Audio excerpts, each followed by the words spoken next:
Hi guys, this is book date update number 2. My deadline to submit the latest draft is December 1st, so it's quickly approaching, and I'm just putting the final touches, making sure to include as much research as I can to support the use of video in the classroom. Because all the research that I'm finding, I've always known it was best for kids. A lot of it was anecdotal.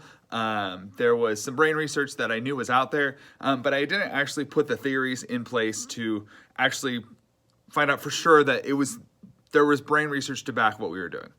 And from what I can gather, the research supports the use of video in the classroom. So if you are a brain researcher or you are very familiar with this research, please correct me if I miss anything or I mispronounce anything or my what I'm gathering from what I'm reading is on the right track.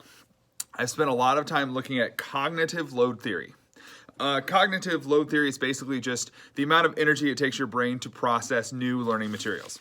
And so there are 3 basic types of load on your brain when you're trying to process information. Okay? There's intrinsic, which is the complexity of what you're trying to learn, and all the connections you have to make between the new pieces of information. There's germane load, which is the amount of working memory required to handle that intrinsic load. So intrinsic is that task you're trying to accomplish, that thing you're trying to learn.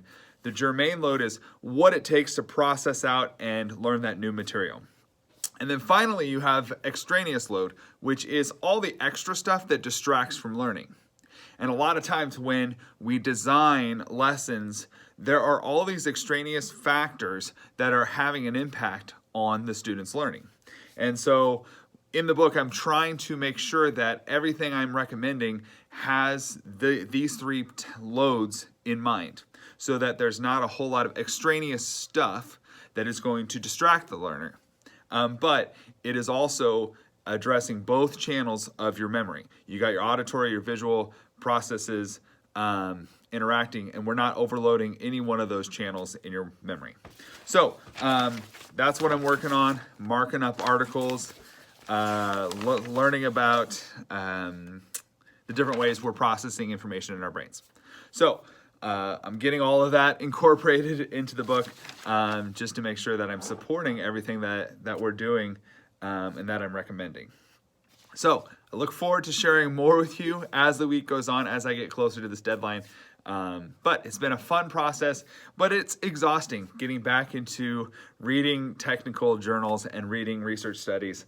I enjoy it, but it's one of those things, it's like a really good workout where you're like, by the end of it, you're like, oh, I'm done, because it's just a strain for my brain. So if there's a lot of load being placed on my brain. I hope you guys are having a great week. That is it for this latest update on the book. Can't wait to tell you more about it as it gets closer to getting published. Talk to you guys later. Bye, guys.